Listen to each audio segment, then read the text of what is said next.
The Hidden Power of Words, Hypnotic Language for Deep Influence. Published by Viridian. Chapter 1, Introduction. Most people believe words are simple tools. You say something, another person hears it, and meaning travels from mouth to mind like a package delivered by mail. But anyone who has ever been moved by a speech, persuaded without knowing why, or felt their emotions shift because of a single sentence knows this isn't true. Words do far more than describe reality. They shape it. Think about the last time someone's voice calmed you instantly, or the moment a phrase stayed in your head for days, quietly changing how you felt about a decision. No force was used. No argument was made. Yet influence happened. That is the hidden power of words. This book is not about tricks. It is not about manipulating people against their will. Real hypnotic language does not dominate or control in the way movies suggest. True influence works because it aligns with how the human mind naturally processes information. It feels smooth, respectful, and often invisible. The listener experiences a result, not the technique. Every day, whether we realize it or not, we hypnotize and dehypnotize each other through language. A parent tells a child, "You always mess things up," and that sentence quietly programs belief. A leader says, "I trust you to handle this," and confidence appears where doubt once lived. A friend says, "Just imagine how relieved you'll feel when it's done," and suddenly action feels easier. None of these statements involve force. They involve suggestion. The human brain is not a logical machine first and an emotional one second. It is the opposite. We feel first, then justify. Language that reaches emotions, images, and internal experiences bypasses resistance. This is why facts alone rarely persuade. You can win an argument and still lose influence. Hypnotic language does not argue. It guides attention. At its core, hypnotic language is about directing focus. Whatever the mind focuses on begins to feel more real. When attention narrows, the critical mind relaxes. This is not sleep, and it is not unconsciousness. It is a natural state people enter many times a day, while driving on a familiar road, scrolling through a story, or listening to someone speak in a way that feels deeply relevant. You've been in this state countless times. You just may not have had a name for it. The reason words can influence so deeply is because the mind responds more strongly to internal experiences than to external reality. When someone says, "Don't think of a red apple," the image appears instantly. Language creates inner pictures, sensations, and emotions. Once those are activated, the body and mind respond as if the experience were real. This is not magic. It is neurology. Hypnotic language works by speaking to that inner world. One of the biggest misunderstandings about influence is the belief that people resist persuasion because they are stubborn or closed-minded.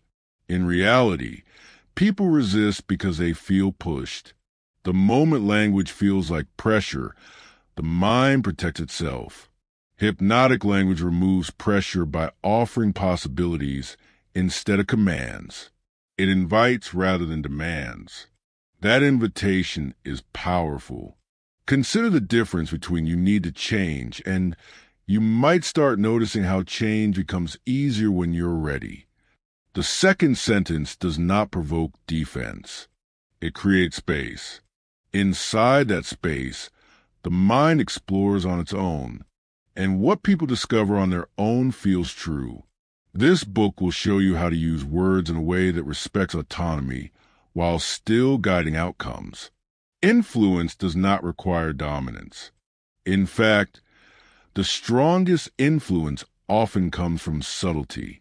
Throughout these chapters, you will learn how certain sentence structures lower resistance, how rhythm and pacing affect attention, and how meaning can be layered so that a message operates on more than one level at once. You will see why vague language can be more persuasive than specific commands, and why questions often influence more deeply than statements. You will also learn something equally important: how to recognize when these techniques are being used on you. Awareness is protection. When you understand how language shapes perception, you gain freedom over your responses. This is not about turning conversations into performances. Hypnotic language feels natural when done correctly. It sounds like real human speech, not scripts. The goal is not to memorize phrases, but to understand principles. Once you understand how the mind responds, your own words will naturally shift. One reason this form of communication is so effective is because it mirrors how we already think. The mind speaks in metaphors, images, and emotions. When language matches that internal format, it feels familiar, safe, true. This is why stories persuade more effectively than instructions, and why a single metaphor can change someone's perspective faster than 10 explanations.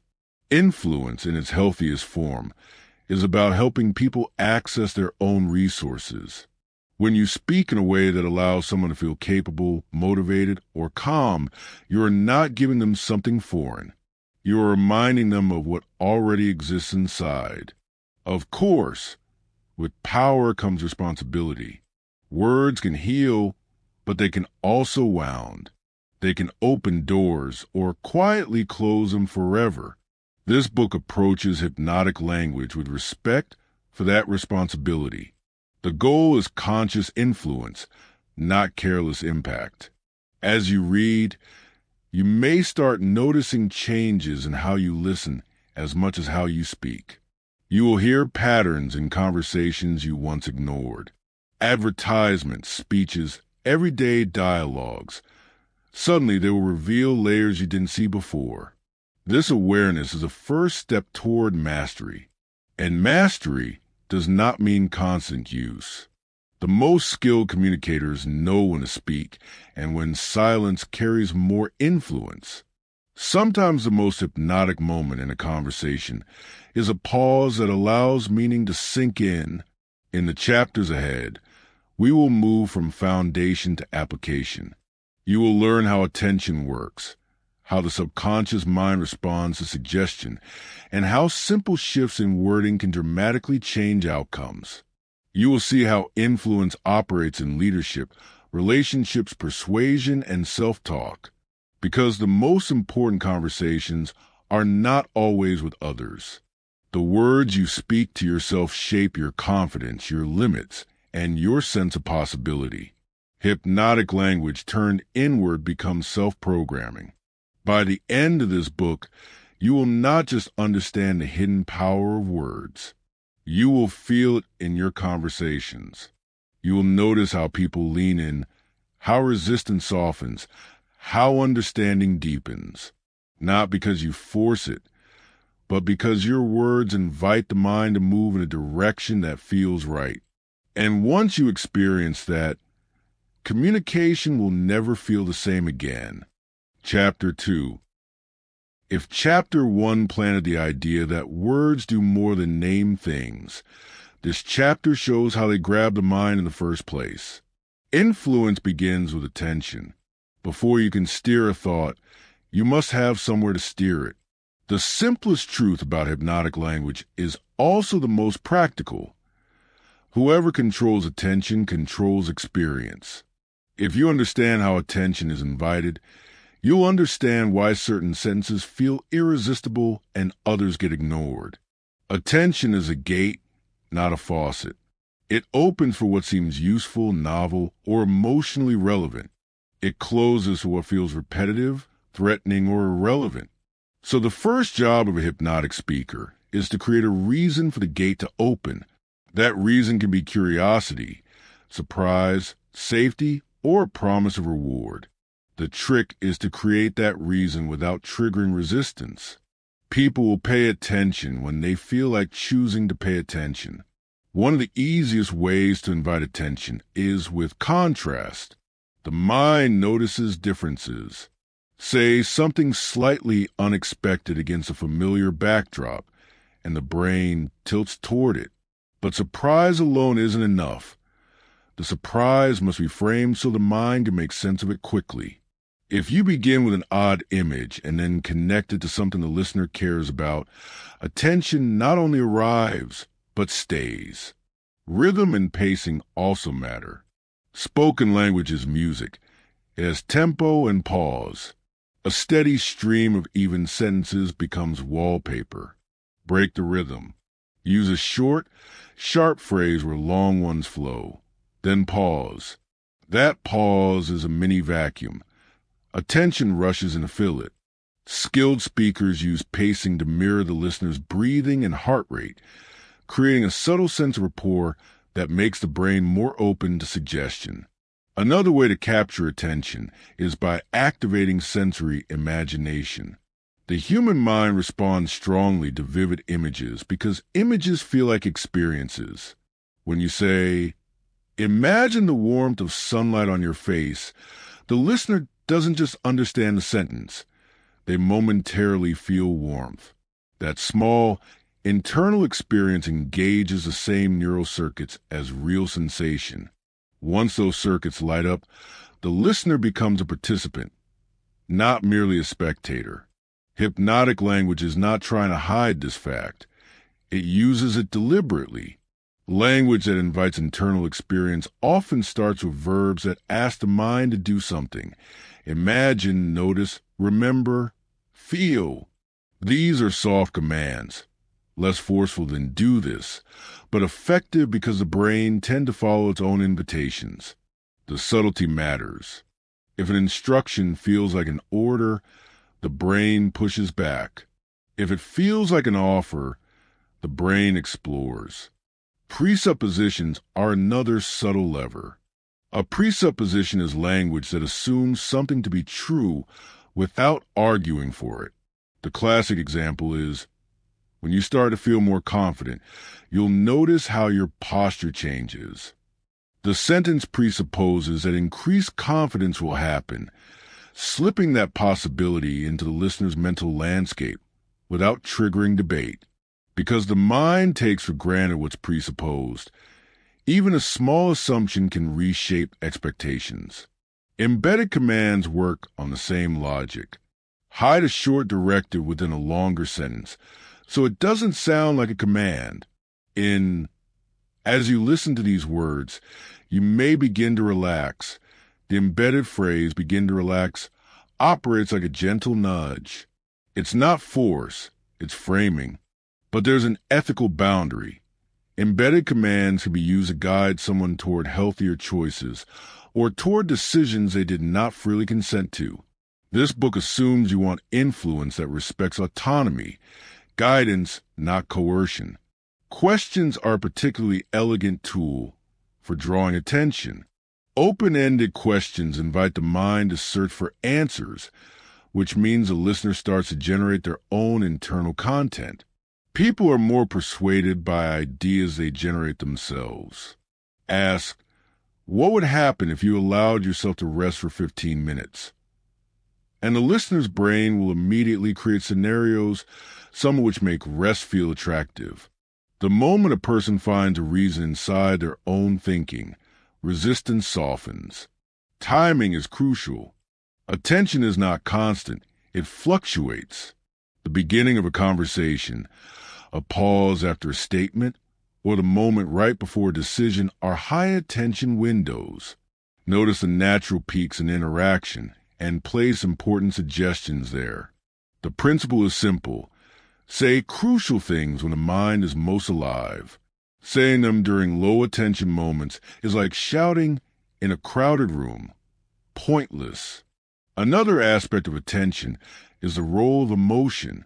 Emotion taxes attention. Strong feelings, curiosity, fear, amusement, desire, pull the brain spotlight. Hypnotic language doesn't manufacture extreme emotions. Instead, it gently evokes relevant feeling. A small curiosity, a mild surprise, a brief sense of safety. These are enough to focus attention without hijacking the listener's capacity for reason. Language that reduces cognitive load captures attention more effectively. Complex sentences make the brain work harder. Clear, direct phrasing lets the mind move quickly to inner images or feelings. Paradoxically, a carefully constructed vague sentence can be easier to accept than a detailed argument because vagueness invites the listener to fill in the blanks with their own meaning. That's why marketing copy often uses broad promises. Discover what's possible rather than dense descriptions.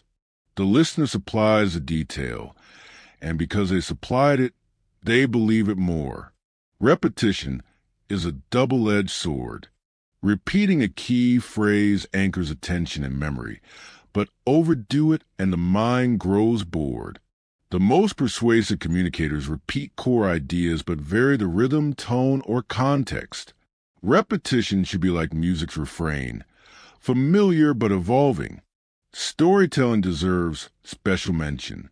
Stories are attention machines.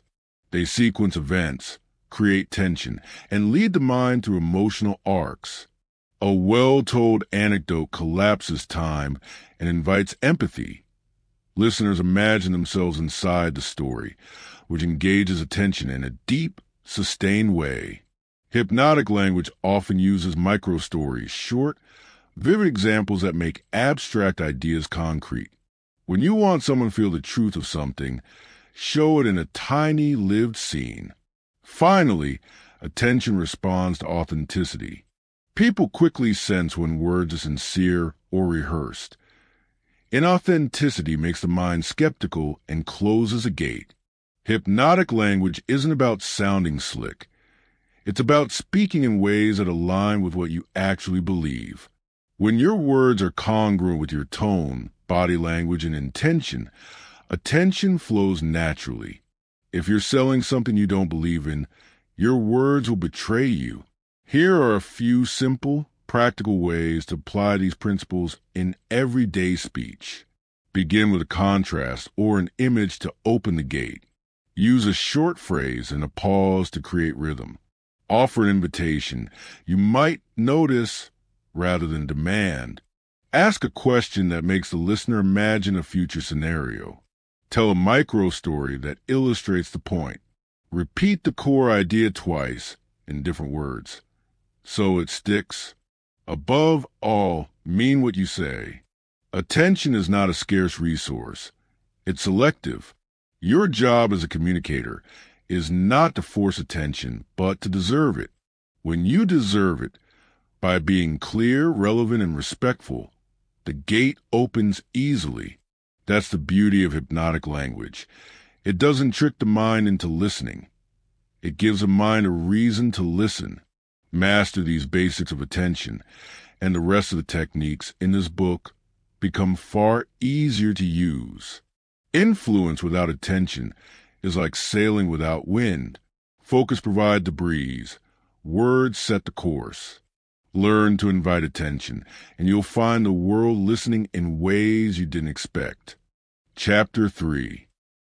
If attention is the gate, the subconscious is a room beyond it. Once you have someone's attention, words do not simply land on a surface and bounce off. They sink in, rearrange, and see new possibilities. The subconscious is not a mysterious, otherworldly clerk who files away everything you say. It is an enormous, hungry pattern-matching system that prefers images, feelings, and relationships over facts. To influence deeply, you must learn to speak the language of that system. One of the first things to understand is that the subconscious does not argue. It accepts the inputs you feed it and begins to run them like code. If you repeat phrases that imply scarcity, it begins to scan for scarcity. If you tell someone, gently and repeatedly, that they are capable and resourceful, their internal scanner begins to flag evidence that supports that idea. This isn't cheating. It's ecology. The mind constantly builds models to predict what will happen next. Language shapes those models. Because the subconscious favors imagery and sensation, The most effective suggestions are sensory. Feel a sense of calm spreading across your shoulders is more powerful than calm down. The former invites the body to produce a physiological state. The latter leaves the mind to argue about the meaning of calm. Sensory language bypasses verbal debate and triggers embodiment. That's why metaphors, sensory verbs, and descriptive adjectives are staples of hypnotic speech. They give the subconscious something to do. Another principle is timing. The subconscious responds well to small, steady inputs more than sudden, large commands. Repetition matters, not for the listener's conscious annoyance, but for the subconscious's habit formation. Small statements embedded in ordinary conversation. You're beginning to notice what works for you are like gentle drops that, over time, carve a new channel. They are not loud, they are persistent. This is the slow architecture of change. The subconscious also loves pattern and story. Repetition plus variation creates resonance. If you tell a short story or paint a recurring image throughout a conversation, the subconscious links that image to the emotion you want to evoke. Think of a phrase like a pebble dropped into a pond. The ripples reach places the initial splash never could. Stories create sequences the mind can follow on autopilot. And because the listener's subconscious completes sequences naturally, you can lead them to endings they feel they discovered themselves. Language that acknowledges inner conflict is particularly persuasive. The subconscious does not like to be told to abandon part of itself. It prefers integration, saying, even though you may have doubts, you can still try this small step. Respect the doubt and give permission to act anyway. That simple structure disarms resistance because it validates the part of the mind that would otherwise push back. People change when their internal parts feel heard, not when they are bulldozed. Metaphor is a secret weapon precisely because it speaks in the brain's native idiom. When you say, your confidence is like a muscle, you're not asserting a fact. You're creating a map the subconscious can use. Once the map exists, the mind begins to find ways to exercise that muscle. Metaphors condense complex states into a single workable image. They are economical and persuasive because they bypass literal skepticism and invite imaginative action. Language that assigns small, immediate tasks helps the subconscious cooperate. Large, abstract demand provoke avoidance. If you want someone to adopt a new habit, ask for something tiny. Take 1 minute tonight to imagine how tomorrow will feel. The subconscious likes to rehearse. When it rehearses a tiny behavior, it prepares the body to perform it. Over time, tiny rehearsals aggregate into change. Influence is rarely about sweeping declarations. It's about micro-commitments that become habits. Embedded in many effective suggestions is an assumption of possibility. The phrasing you might notice, or you may begin to see, slides a future state into the present tense of possibility. The subconscious registers this as an option to explore. It does not feel commanded, but it does feel invited. Invitations are powerful because they preserve agency. When someone chooses to explore an option they were merely invited to, they own the resulting belief. Ownership is the engine of lasting change. Another essential feature is congruence. The subconscious is endlessly attuned to mismatch. If your words suggest calm but your voice, posture, or face show impatience, the subconscious notices and defaults to a more honest channel. That's why tone, rhythm, and nonverbal cues matter as much as vocabulary. Hypnotic language is most effective when a whole person's voice, breath, and gesture aligns with the message. Authenticity amplifies suggestion. Dissonance dampens it. The subconscious also works on associative wiring. Words and context become linked. If you consistently pair a phrase with a particular feeling or action, The phrase can later evoke that state. This is classical conditioning in everyday dress. A simple example. If you end every productive meeting with the phrase clear and ready, eventually hearing those words will cue the feeling of readiness across contexts. Used ethically, this can be a powerful tool for creating positive triggers. Awareness of limits keeps hypnotic language honest. The subconscious is not a blank slate. It holds core beliefs and survival priorities that resist certain suggestions. You cannot override a deeply held identity with a few clever phrases. Lasting change usually requires repeated, aligned experiences that slowly shift identity. Language is a guide, not a replacement for reality.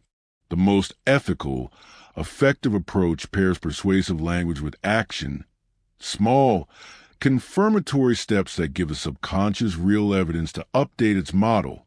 Another practical consideration is pacing suggestions to the person's state. The subconscious is more receptive when cognitive load is moderate. If someone is frantic or highly defensive, start by lowering arousal. Slow the tempo, use shorter sentences, and anchor them in the present. If someone is reflective, longer, imaginal suggestions work better. Matching the listener's tempo is about courtesy as much as effectiveness. It shows you are communicating with them, not at them. Finally, remember that the subconscious has its own moral compass. People generally resist influence that threatens their identity or autonomy.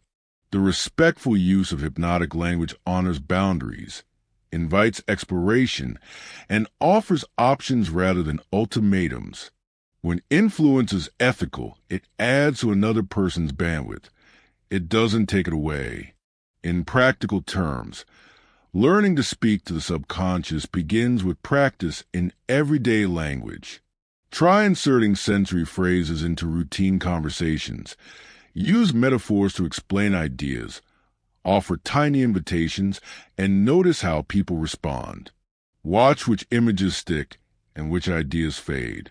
Over time, you'll develop a feel for how different suggestions land. The goal is never to trick anyone. It is to help people notice possibilities, rehearse better choices, and discover capacities they already possess. The subconscious is not the enemy. It is an ally waiting to be recruited. Speak to it kindly, clearly, and with imagination, and it will repay you with shifts that feel natural rather than coerced. When you learn to work with, not against, the subconscious, influence becomes not something you do to others, but something you do with them. That collaboration is the heart of deep ethical persuasion. Chapter 4. Words are powerful, but not all words are equal.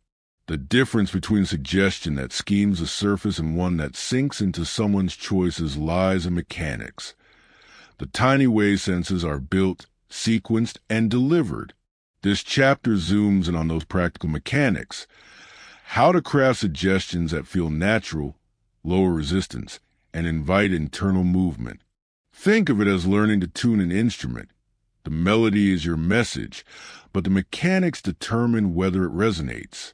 The most effective suggestions are rarely blunt. Overt commands often trigger the mind's guard. Instead, influence thrives in structures that feel voluntary. One simple pattern is pacing and leading. Pacing means stating truths the listener already accepts, observations they nod automatically. Leading is the slight shift that follows, a movement toward the outcome you hope for. For example, you're sitting here now, breathing, hearing my voice, and you might begin to notice how clearly solutions form when you relax. The first part, pacing, aligns with reality. The second part, leading, gently introduces possibility. Because the mind already agreed with the first statements, it is more likely to accept the next.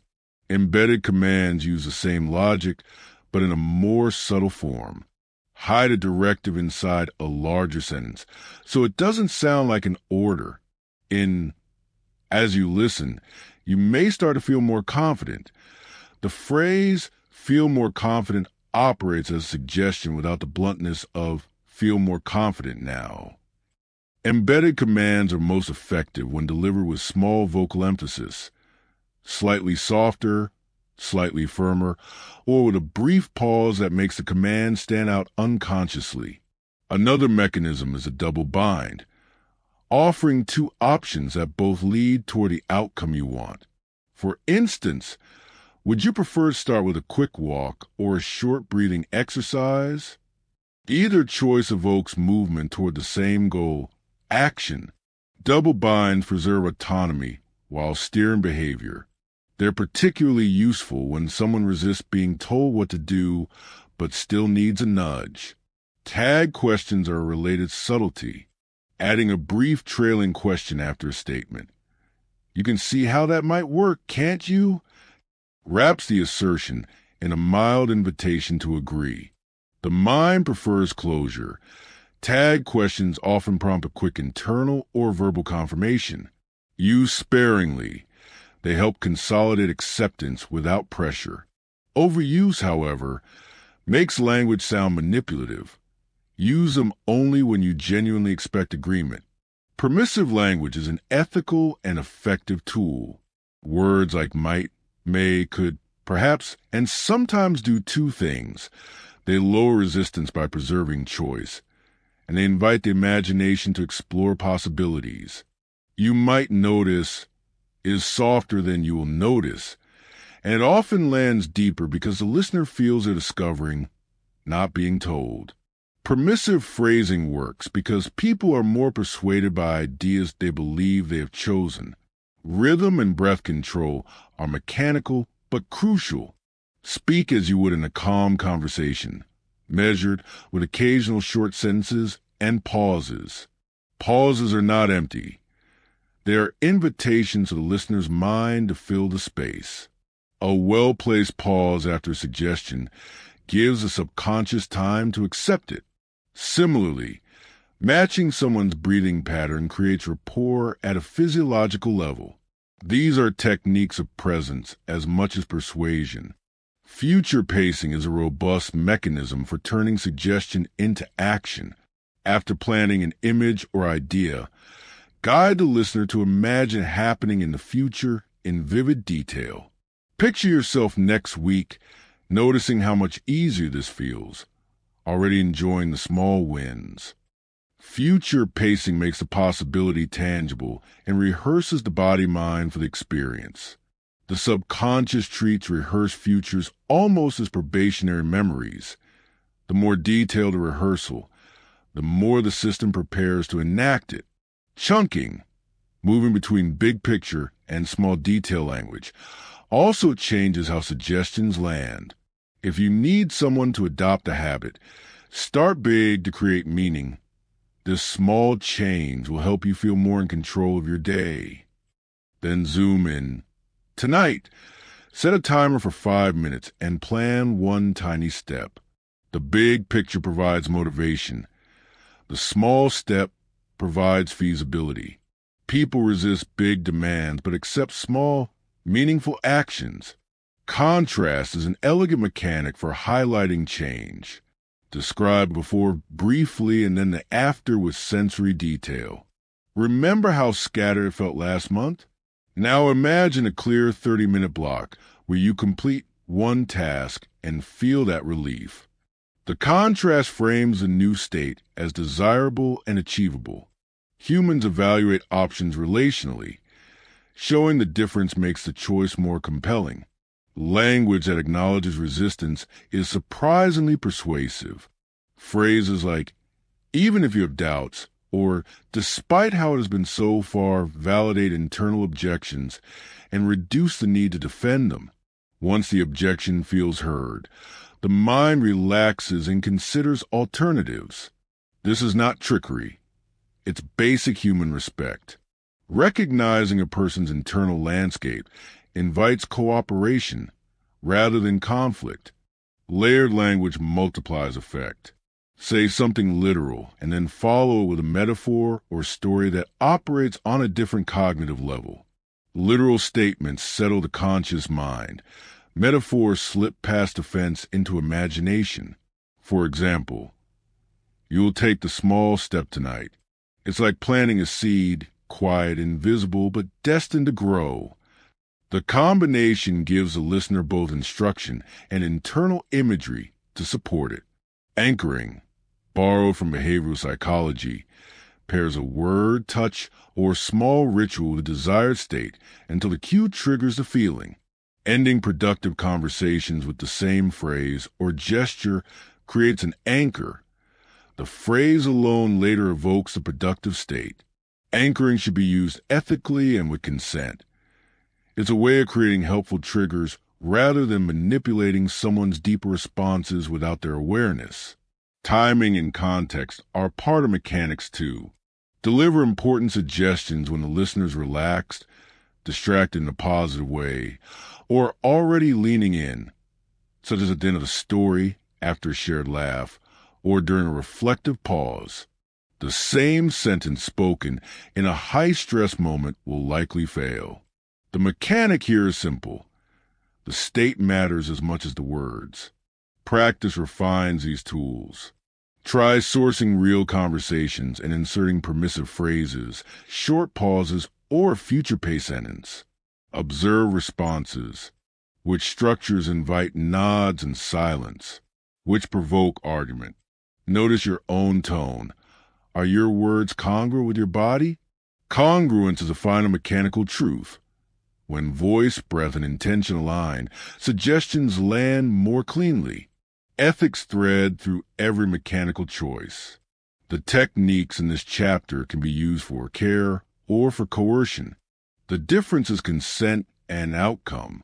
Use these mechanics to expand someone's possibilities, to help them choose freely, and to align word with actions that confirm the suggestion. Influence that removes choice is not influence. It is control. Our responsibility as communicators is to guide with integrity. Mechanics are not scripts. They are levers you learn to move with sensitivity. Start small, notice impact, and adjust. Mastery of mechanics transforms language from blunt statements into invitations that the mind wants to accept. In the next chapter, we'll explore specific sentence patterns and practical examples you can adapt in conversations. For now, listen to how your own words land today and try one small shift, perhaps a permissive you might, and see what opens. Chapter 5. Now that you know the principles of mechanics, it's time to meet the actual patterns, the little sentence architectures that consistently produce movement without force. Think of these as templates rather than scripts. Once you understand why they work, you'll adapt them into your own natural voice. The illusion of spontaneity is what makes them effective. People resist what sounds rehearsed. Below are practical, ethical patterns you can begin using immediately, with small examples and notes on when each works best. Begin with pacing leading. Start by stating obvious truths the listener will accept, then slip in a subtle lead toward the desired outcome. For example, you're sitting here, hearing these words, and you may find yourself noticing a calm clarity forming. The brain nods to the first clause, and is thus primed to consider the second. Use pacing when you need to lower defenses quickly, early in conversations, or when someone is doubtful. Use embedded commands to suggest action without ordering. Embed the command inside a longer sentence and give it a slight vocal emphasis. As you read this, you might begin to feel more focused. The embedded phrase, feel more focused, functions like a seed. Because it's wrapped in ordinary language, it slips past immediate resistance. Remember to use this sparingly and always with benevolent intent. Presuppositions are powerful because they quietly change what is considered possible. A sentence like, when you choose to make that change, what will be the first sign? Presupposes that change will be chosen. Alternate forms include conditional presuppositions. If you notice that shift, what will it mean for you? which give the listener both agency and expectation. Use presuppositions when you want to establish a future frame without arguing for it. Questions often persuade better than statements. Open questions invite internal dialogue. Closed questions guide it. Try questions that lead the person to imagine or solve. How would it feel to complete this in one focused hour rather than stretching across days? The listener's brain begins answering inside their head, and ideas born there feel like their own. Questions are invaluable in coaching, negotiation, and any situation where ownership of the outcome matters. The double bind offers choice within direction. Instead of asking whether someone will do something, give two acceptable options. Would you prefer to start now or in 10 minutes? Either path results in action. Double binds preserve autonomy, while nudging toward movement. Use them when a person resists direct requests but responds well to choice. Tag questions, those small trailing invitations to agree, can consolidate acceptance. You can see how that would help, can't you? They feel conversational and often prompt an internal or verbal nod. Avoid overuse. Frequent tagging sounds manipulative. Use tag questions to gently confirm shared reality or to close a short loop in conversation. Permissive language could, perhaps, does not sound weak. It sounds respectful, and respect opens doors. You might notice how your shoulders relax when you take a breath. Respects autonomy while suggesting a physiological truth. Permissive phrasing is especially effective with people who bristle at directive language. Future pacing turns a suggestion into an experience by asking the listener to imagine it later. Picture yourself next Tuesday, noticing how much smoother conversations feel. The mind rehearses the future and lowers the barrier to acting in the present. Use future pacing after you planted an idea and want it to become lived experience. Use simple metaphors to compress meaning. Instead of explaining a concept, give a vivid map. Think of your focus like a flashlight rather than a floodlight. Metaphors reduce resistance because they allow the listener to translate the image into their own terms. Choose metaphors that fit the person's world. Sports metaphor for athletes, gardening images for those who enjoy nature, and keep them brief. Conversational postulates ask for small behaviors that imply larger commitments. Could you take a minute to write one possible next step? Asks for a tiny action that signals readiness. Micro-commitments compound into real change. Always ask for the smallest possible action that moves someone forward. Minimal encouragers, short phrases or sounds. Keep attention and rapport. I see. And these are not content. They are conversational glue. Used wisely, they create space for the other person to continue rather than shut down with resistance. Combine them with reflective listening to show you're present. Use negative commands for paradoxical effect. Don't think about how stressed you are, just notice one thing that's going well. The prohibition often makes a forbidden image appear, but the follow-up redirects attention. This is delicate. Use it to pivot away from unhelpful loops rather than to tease. Layering language multiplies effect. State a simple instruction, follow the metaphor, then future pace. Take one breath. Imagine it like a cleansing tide washing through you. Notice tomorrow morning how much lighter you feel.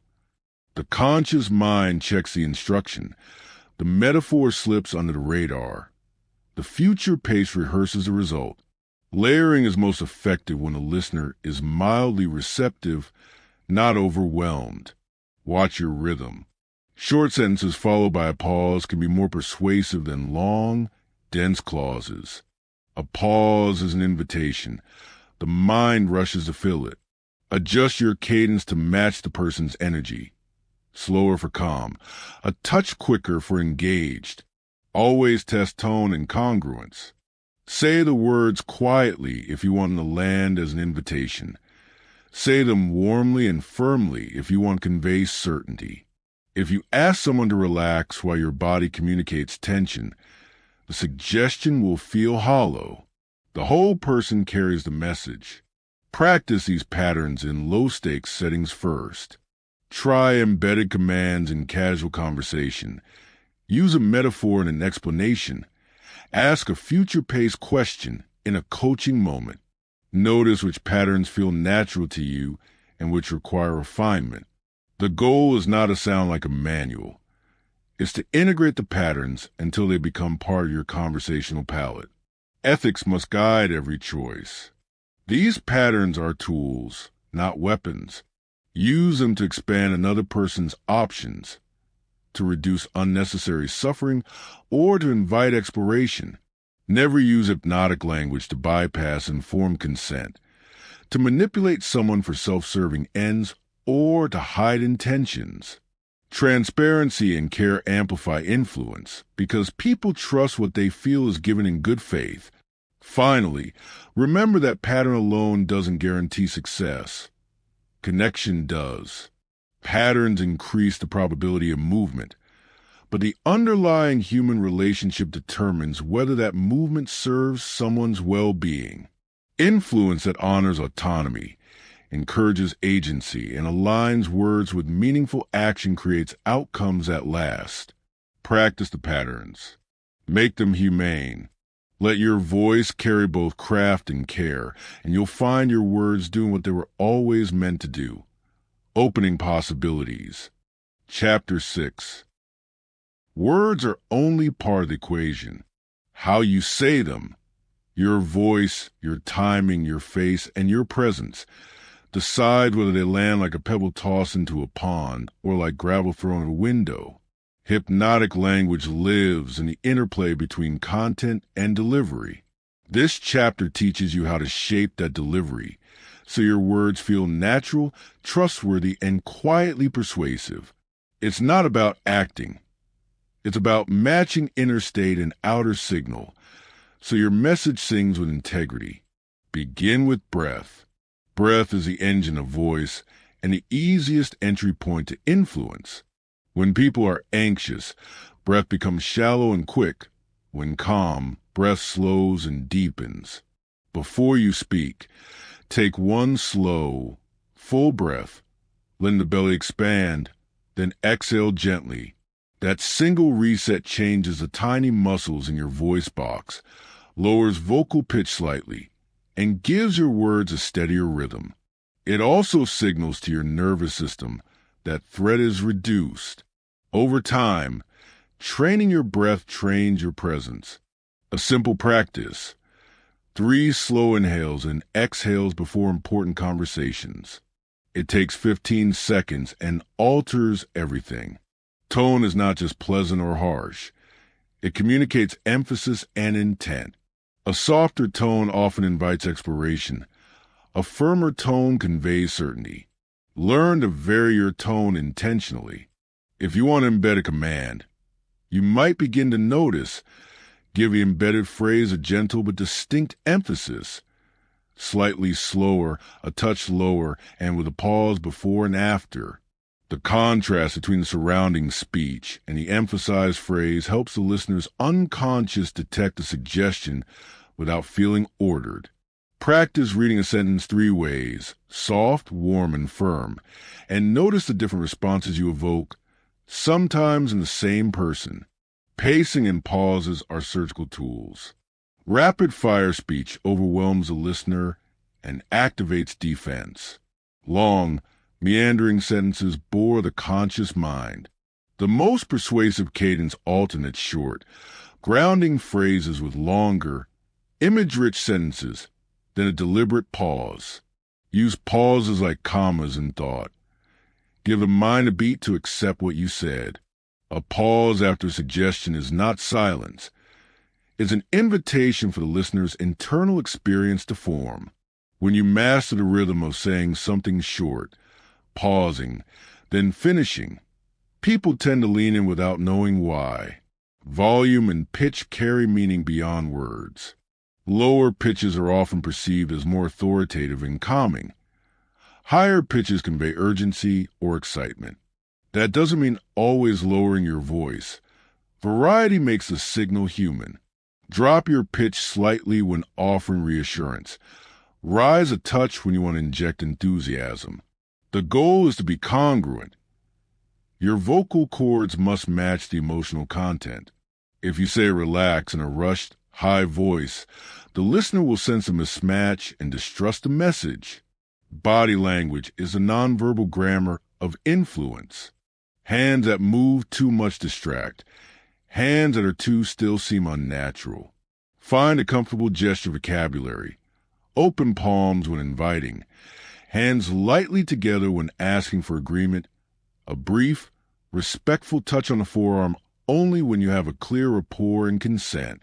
Mirroring small aspect of posture or breathing builds rapport subconsciously. Mirror subtly. If the other person leans forward, a sympathetic lean forward your own by a fraction of an inch signals connection. Never mimic caricature. Mirroring should be delicate and honest.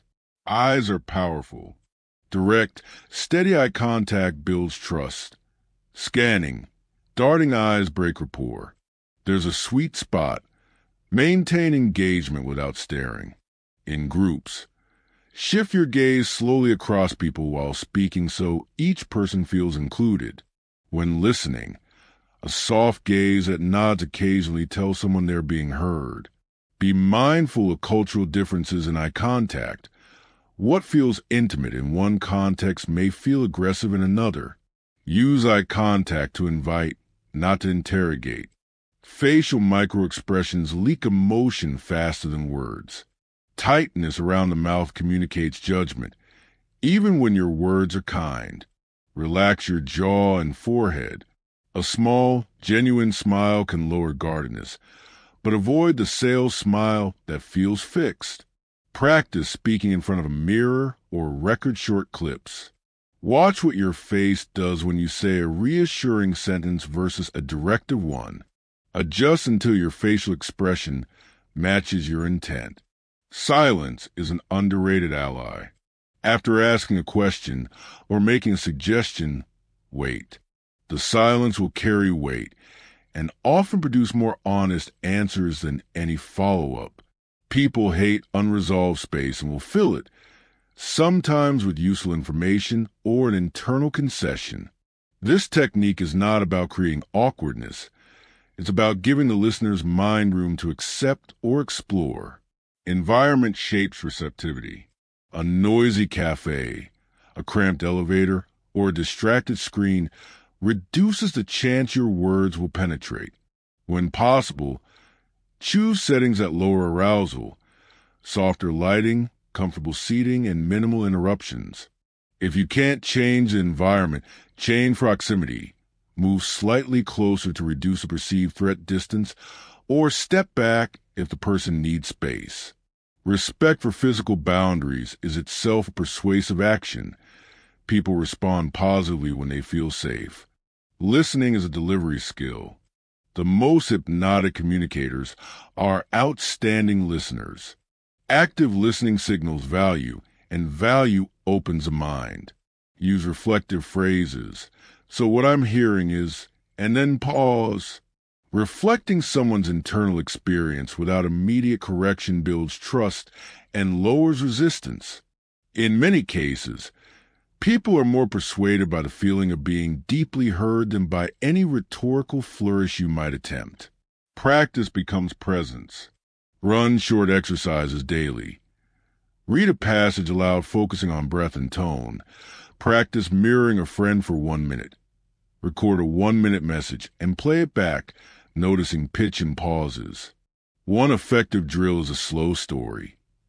Tell a simple anecdote and deliberately slow your pace. Place intentional pauses and soften your tone on the embedded suggestions. Observe how the listener's breathing often slows to match yours. Finally, pay attention to congruence.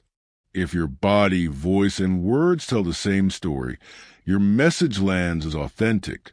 If any one channel betrays the rest, if your voice promises calm but your hands tremble, the listener's unconscious will trust a more honest signal. Align your inner state with your intention before speaking. If you don't feel what you say, acknowledge that and either change your phrasing or postpone the suggestion until you can deliver it sincerely. Ethics ties through every aspect of delivery. These techniques can deepen connection or manipulate it. Use them to help someone access their own resources, to reduce needless suffering, and to invite positive change. Never use delivery to coerce or to hide intent. Influence that respects autonomy amplifies trust. Influence that violates it destroys relationships. In the end, delivery is simply the art being present while you speak. The better you can regulate your breath, soften your tone when needed, pause to give space, and listen with your eyes and body, the more your words will find their intended place. Practice these skills until they become second nature, and watch how ordinary conversations begin to feel quieter, truer, and more potent. Chapter 7. Everything you've learned so far lives or dies in how you use it. Theory without practice remains an idea. Technique without ethics becomes coercion. This chapter moves from the laboratory of language into the messy, beautiful world of everyday life.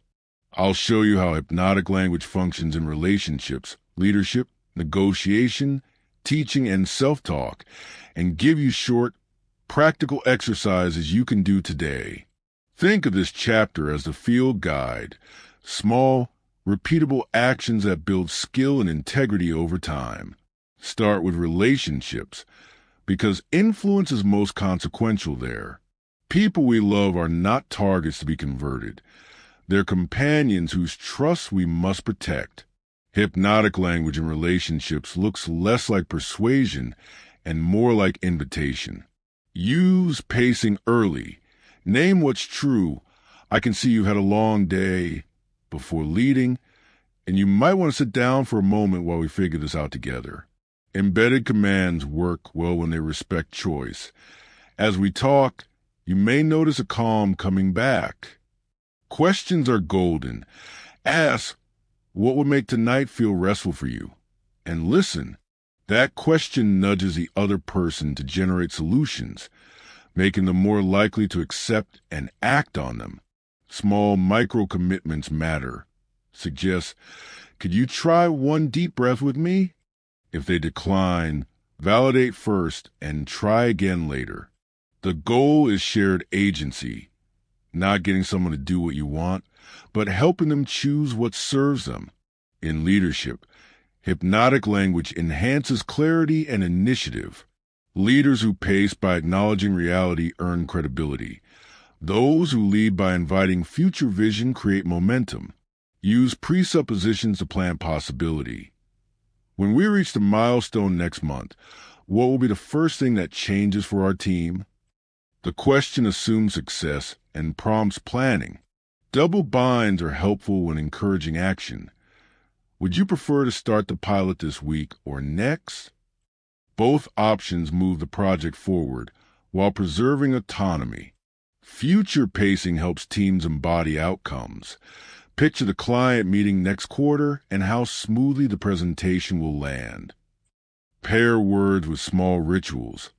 Start meetings with the same brief phrase that signals focus, and you create anchors that support behavior. Negotiation is where language must be both artful and honest. Hypnotic patterns give you leverage without trickery. Use questions that make the other party articulate needs. What would make this acceptable from your side? People often reveal constraints when invited. Chunk between big-picture outcomes and small, actionable steps. We both want this partnership to scale. Would a phased rollout solve your risk concerns? If you sense resistance, acknowledge it. Even if you're worried about timeline, what's one tiny concession that would make you comfortable? Tag questions help confirm shared facts, but use them sparingly. Overuse dilutes trust. Negotiation success comes from creating solutions that preserve dignity for both sides. Teaching and coaching are natural homes for hypnotic language because both invite internal change. Ask students or clients questions that make them generate their own reasons to act. How would your life be different if the skill became second nature? Micro commitments matter. Ask for a specific, tiny practice. Will you try this 5-minute exercise twice this week? And then follow up with curiosity, not pressure. Metaphor accelerates learning. A single apt image often makes a concept stick better than pages of explanation. In coaching, use permissive phrasing and future pacing to turn insight into rehearsal. If you choose to implement this idea, picture how you'll test it next Monday. Feedback should be framed to preserve competence. Acknowledge what's working before suggesting the next small tweak. Sales and marketing are ethically sensitive areas. Hypnotic language makes messages more compelling, but the ethical rule is simple. Sell only what you believe is valuable. When that condition is met, use stories to show benefit, ask questions that surface needs, and allow customers to imagine themselves using the product. Future pacing here is especially effective. Imagine next month when this saves you time every morning. Micro commitments like a low-risk trial or a one-click demo lower friction and make the buyer feel in control. Never obscure costs or consequences with clever phrasing. Transparency sustains long-term relationships. Self-talk is the most intimate application. Your inner language sculpts identity far more than outside words. Use presuppositions to reframe possibility. Instead of "I can't focus," try "when you find your focus, what will be different?" You can speak to yourself in the second person if it helps. Embedded commands directed inward, spoken or written, work when they feel respectful. As you practice, notice how confidence grows. Small, repeated phrasing build habit. End your day with a short sentence that anchors a desired state. I learned something today. These tiny rituals accumulate into identity shifts. Practice is non-negotiable. Begin with short, daily exercises that build competence and ethical sensitivity. First, the 2-minute mirror drill. Stand and speak a simple future-paced sentence to yourself for 2 minutes, paying attention to breath tone and facial congruence. Second, the tiny ask experiment. In low-stakes conversations this week, ask for one micro-request, a shared coffee, a quick favor. Use permissive phrasing and note the response.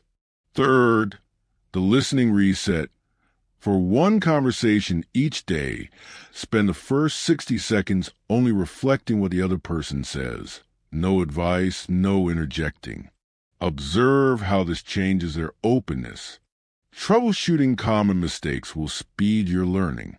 If people resist, check congruence first. Are your body and tone aligned? If they feel manipulated, you probably gloss over consent, slow down and state intent. If suggestions vanish, you may be forcing big changes too quickly. Shrink the request. If you sound rehearsed, vary your sentences and return to authenticity. Say what you mean in your own words. Always pilot techniques with people who trust you before using them in high-stakes situations. Ethics returns again because practical skill without moral guardrails harms. Influence should expand another person's freedom to act in ways they value, not compress it. Before using a pattern, ask, will this help the person?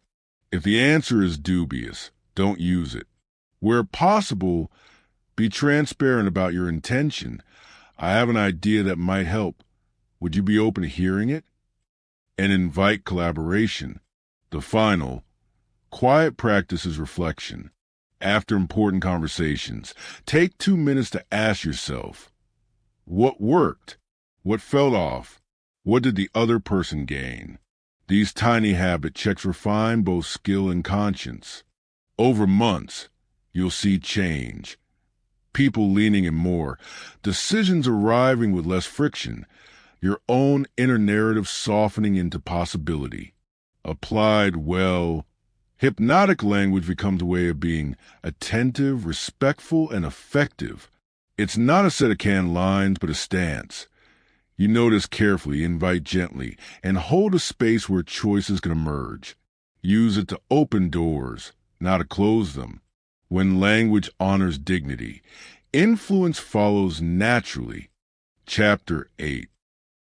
So far we've learned how to open attention, speak to subconscious, shape delivery, and apply patterns in life. Now we step into the deeper work, shifting identity and values. Influence that lasts is rarely about a single decision or a temporary feeling. It's about moving the stories people carry about who they are and what matters. That's where language becomes a sculptor of self, gentle, patient, and profoundly consequential. Identity is language's quiet heirloom. People organize experience around identities. I'm the kind of person who, I'm not someone who, I've always been. These sentences are not casual remarks. They act like rules of perception and behavior. When someone says, I'm not a morning person, they prime their brain to interpret mornings as inhospitable. Changing identity language is not about erasing the past. It's about offering alternative narratives that fit with existing experience and invite different future choices. Start by listening for identity statements. They surface as absolutes, I never, I always, excuses, or tiny habitual phrases. Don't correct them directly. Correction triggers defense. Instead, use subtle reframing and presuppositions that leave dignity intact. If someone says, I can't stick to routines, reply with a presuppositional question. When you surprised yourself before and stuck with something for a month, what helped? The question presupposes past success and invites the person to retrieve evidence that contradicts the limiting identity. When people find counterexamples themselves, the new possibility becomes theirs, not yours. Values are the scaffolding beneath choices. If you want behavior to persist, connect it to existing values, not to abstract logic. Ask questions that elicit what the person cares about: security, freedom, legacy, ease, competence, and then tie the desired change to those values. How would regular practice make you a better parent/friend/leader? Is more persuasive than practice will help you improve. The former maps action onto what matters. When language links small steps to deep values, motivation moves from external pressure to internal alignment. One powerful technique for shifting identity is the microstory. People don't update identity from arguments. They update through lived or imagined narratives. Tell a concise story about someone similar who made a small choice and, over time, became different in a meaningful way. Make the story concrete and sensory, ending with a small, believable outcome. Microstories work because they create a plausible path. They show that change is not an exception. It's a repeatable pattern. Use positive presuppositions to drop new identity options into conversation. Phrases like, as you begin to notice your capacity for consistency, or, when you reclaim your mornings, place the identity in future tense actuality. Because the mind tends to fill presupposed frames, it starts to look for evidence that fits. Again, these are invitations, soft, non-coercive hooks to the imagination. Language that frames identity as incremental is humane and effective. Replace you are with you're becoming or you're learning to. The continuous tense implies a process rather than a verdict. It honors the past while opening the future. For example, you're becoming the kind of person who finishes what they start, reduces shame, and focuses energy on next steps. Elicitation is a core skill. Ask questions that reveal a person's resources and past successes. People already contain reasons for change. Your job is to help them find those reasons. Useful prompts include, tell me about a time you surprised yourself. What's one small habit you kept for a few weeks and what made it possible? When the person tells a story, mirror key phrases and then future paste those resources into new contexts. If that discipline served you before, imagine it helping you here. This links identity to evidence. Another advanced move is the value match paradox. If someone resists because a change seems to threaten a value, e.g. freedom, reframe the action as a pathway to that value. Some people worry routines limit freedom, but the truth is a simple structure creates the space to do what you love. The paradox resolves resistance by showing that the feared loss is actually a gain for a value they hold. Use this carefully and only when you've accurately elicited the person's priorities. Anchoring identity cues can be useful when applied ethically. Reinforce small wins with a phrase or a brief ritual. That's being you, or a two-finger snap after completed task. Over time, that anchor becomes shorthand. The cue triggers a feeling of competence. Keep anchors transparent and collaborative. Ask permission before pairing a gesture with a state, especially in intimate relationships. Narrative reframing helps with painful histories. You can't rewrite trauma, but you can change the meaning attached to events. Instead of allowing a single failure to define a person, help them see it as data. Ask, what did that experience teach you that's useful now? Shifting from identity as fate to identity as story invites agency.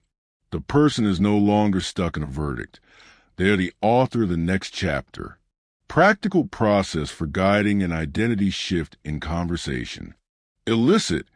Ask a question that uncovers a value or a past success. Highlight. Reflect the resource you heard, using the person's own words. Presuppose. Use language that assumes a capacity will be applied in the future. Micro-commit. Invite a tiny, specific action that aligns with a new identity. Anchor. Reinforce the action with a brief phrase or ritual. Future pace. Ask them to imagine the near-future benefits of this tiny action. Example in coaching.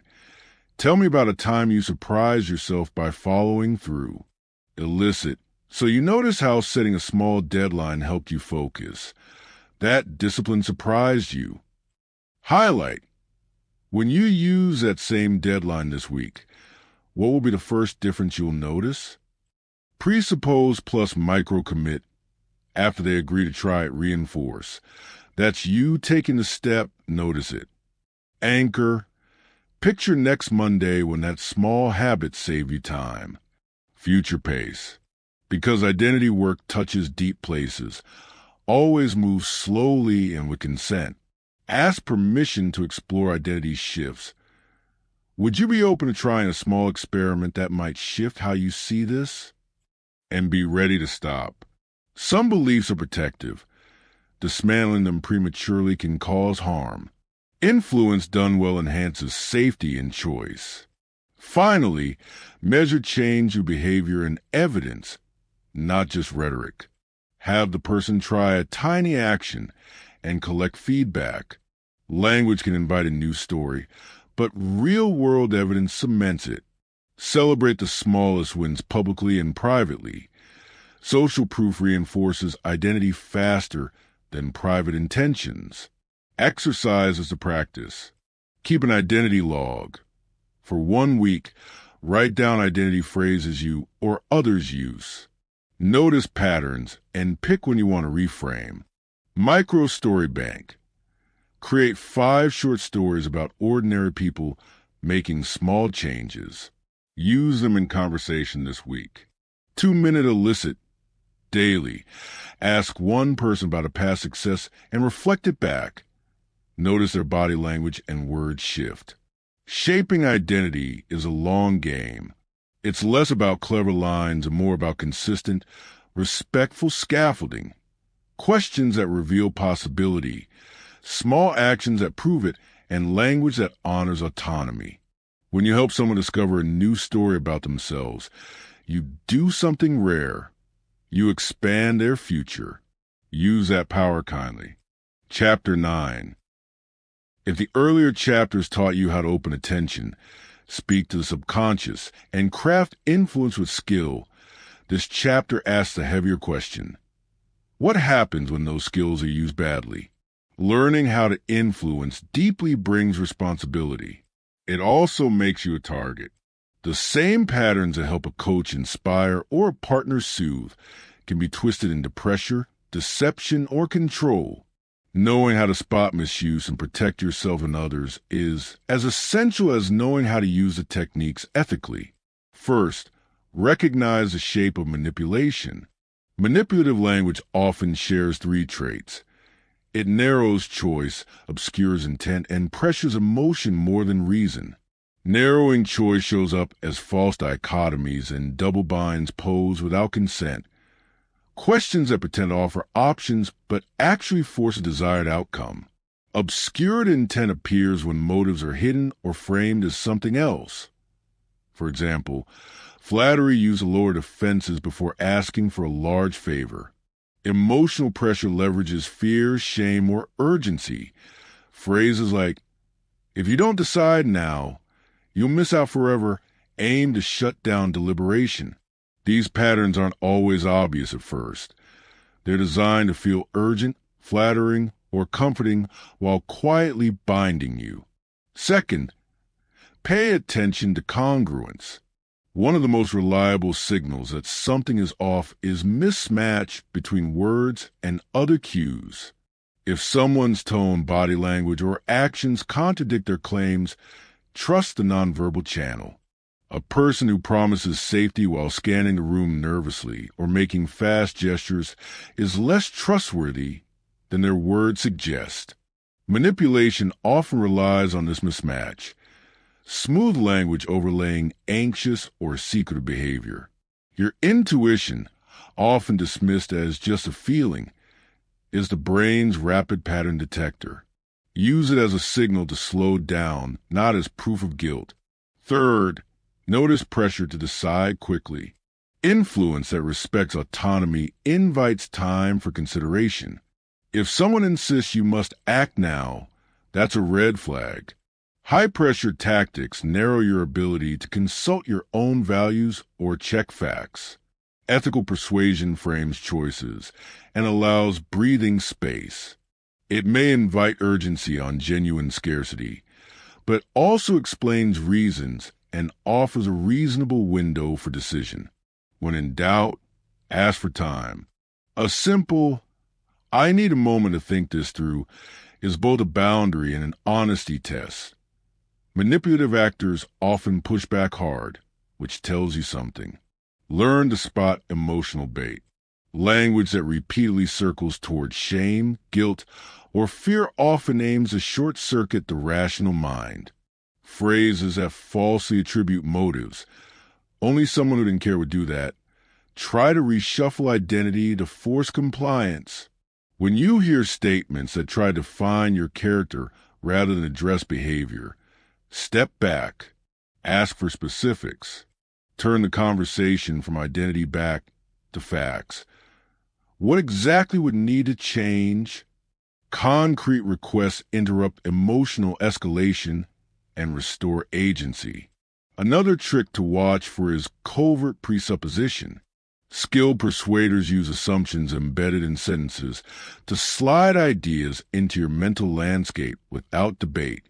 When you decide to join us next month, presupposes you will join. It can be subtle and feel normal. The antidote is simple. Reframe or question the presupposition. Say, "I haven't decided to join. Could you explain what you mean?" Making implicit assumptions explicit pulls the conversation into the open. Cultivate a personal checklist you can run through when you suspect manipulation. A quick list might be: 1. Do I feel rushed? 2. Is my choice being narrowed unfairly? 3. Are motives clear? 4. Is the speaker's behavior congruent with their words? 5. Would I make the same decision after sleeping on it? If multiple answers are no, you have good reason to pause. The checklist is not paranoia. It's a habit that preserves autonomy. Protective language and small rituals are practical defenses. Use permissive, present tense phrases that restore your internal frame. I'm open to hearing more, but I need time to think. Or, I don't decide under pressure. Can we schedule this for tomorrow? Anchoring a physical action to a pause. Closing your notebook, taking one breath, or standing creates a bodily boundary that signals you're not immediately available. Behavioral signals are often more effective than long justifications. They change the interaction's tempo. When you find you've been influenced in a way that feels wrong, repair matters. First, name what you experienced. State the effect without accusatory language. I felt pressure when we discussed a contract. Second, ask for clarification of intent. Can you tell me why this urgency was necessary? Third, set a boundary. I need us to revisit this after I've had time to check details. This sequence moves from internal experience to external request in a way that reduces defensiveness and reclaims agency. If the person responds with defensiveness or continued pressure, treat that response as additional data about their intentions. Educating others is also part of ethical practice. If you use hypnotic language responsibly, part of your role is to help others recognize the techniques so consent stays informed.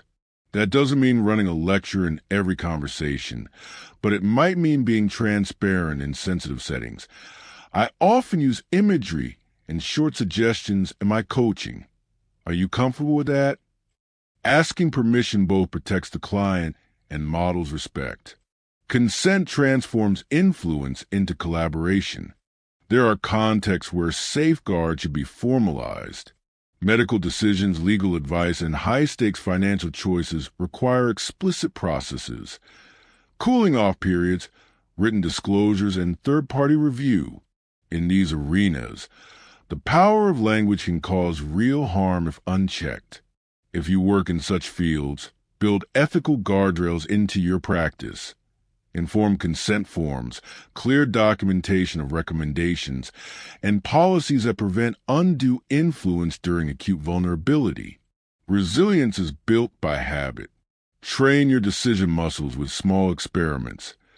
Practice delaying responses to low-stakes offers, say, unsubscribe requests, small purchases, to see how you feel later. Increase transparency in your own influencing. Before making a suggestion, preface it with your intention. I'd like to suggest something that's helped others. May I share? This habit creates norms that make manipulation harder in your circles. Finally, remember nuance. Not every persuasive move is malicious. Many of the techniques described in this book are used daily for benevolent ends. Comforting a friend, helping a client move past fear, aligning a team around a vision. The difference lies in motive and outcome. Ethical influence enlarges options, preserves agency, and aligns with the other person's well-being. Coercive influence narrows choice, hides motive, and leaves people worse off. As a practitioner, hold yourself accountable.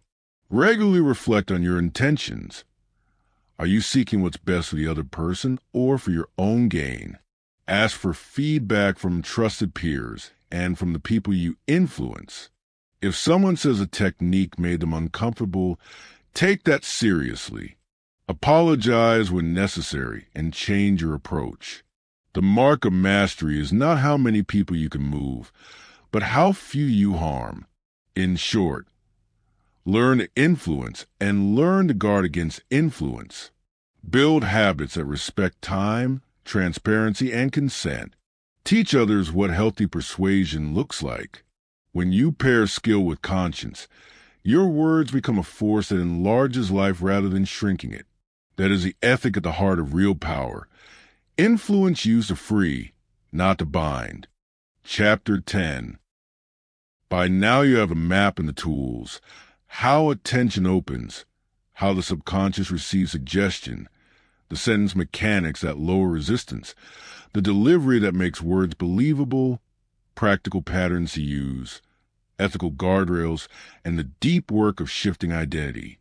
This final chapter ties those threads together and gives you the simplest, most honest program for putting everything into practice without becoming a caricature of influence. Influence is a craft you live, not a trick you memorize. First, a reminder. Influence begins and ends with presence. The clearest lesson across these pages is that words alone do not carry power. People do. Your breath, your intention, your willingness to listen. These are the conditions that allow language to matter. If you want your words to land, start by showing up. Slow your breathing. Make space. Notice the person in front of you. Influence that springs from presence is never manipulative because it includes the other person as a collaborator rather than a target. Second, practice small. The patterns here are not meant to turn every conversation into a performance. They are meant to become quiet habits that improve the quality of everyday life. Pick 3 micro skills of practice for a month. 1 for attention, a short pause before speaking. 1 for language, use permissive phrasing like you might notice. And 1 for delivery, match breadth to tone. Run small experiments in low-stakes interactions. Notice what changes. Keep a short log, what you did, what happened, and what you felt. Over time, those tiny wins compound into reliable competence. Third, prioritize consent and clarity. When influence is offered openly, it creates trust. Before trying a new technique in an intimate or vulnerable setting, ask, would you be open to suggestion that might help? That question alone shifts power dynamics and models the ethic this book recommends. In coaching or leadership roles, formalize consent. Explain what you plan to do and why. Transparency does not reduce effectiveness. It preserves relationship and increases long-term influence. Fourth, build routines that create evidence. Language invites possibility, but the world confirms it.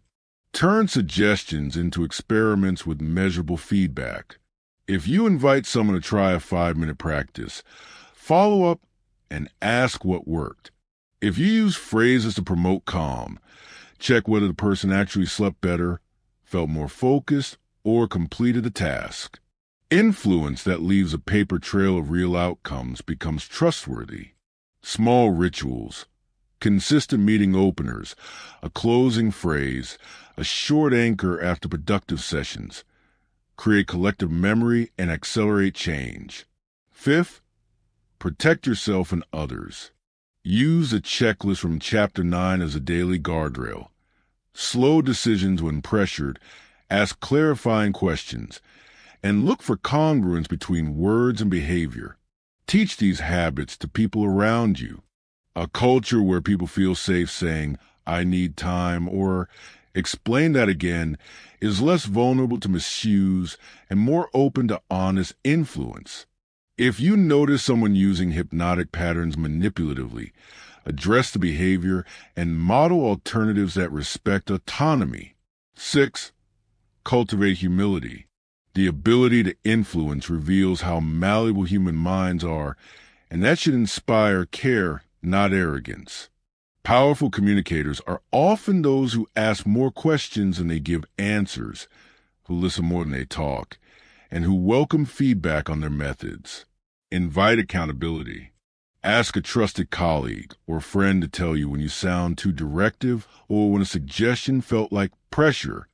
Growth happens faster when you see influence through the eyes of others.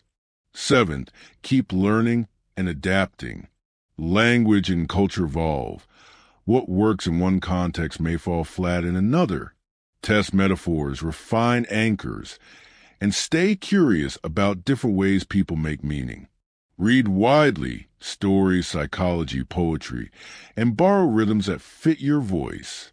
The more expressive forms you absorb, the more natural your persuasive language will become. Avoid cliches. Originality breeds trust. 8. Remember, the smallest acts often have the largest effects. A single sentence of genuine acknowledgement can transform a relationship. A short question that helps someone imagine a future can change a career. Influence is not about grand gestures.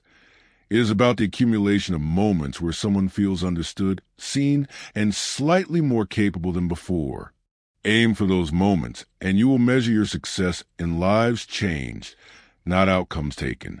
To make this practical, here is a simple 30-day plan you can use now. Week 1, practice presence. 3 slow breaths before each important conversation, and 1 reflective listening session daily. Week 2, practice language. Use 1 embedded command and 1 future-paced question each day in low-stakes interactions. Week 3, practice delivery. Record a short message, adjust tone and pauses, and test in conversation. Week 4, integrate. Use micro-stories, anchor small wins, and ask for feedback on ethical clarity. Keep a single-page journal, and at the end of the month, note 3 things that changed and 1 lesson you didn't expect. Finally, the deeper promise of this work is not mere persuasion. It is the expansion of possibility for others and for yourself. When you use words to help people see alternatives, rehearse new behaviors, and retrieve forgotten resources, you are doing something generous. Influence becomes a practice of care, helping a friend choose health, helping a team move toward a shared future, helping a client find courage. That ethic must be the compass that guides every technique you learned here. If you leave this book with anything, let it be this. Speak with intention, listen with humility, and use your skill to widen the circle of what's possible. Words are small instruments, but arranged with care they form a bridge between where people are and what they are capable of becoming. Walk across that bridge with them. The work is slow, often invisible, and incredibly meaningful. It is the honest work of influence, and the only kind that endures.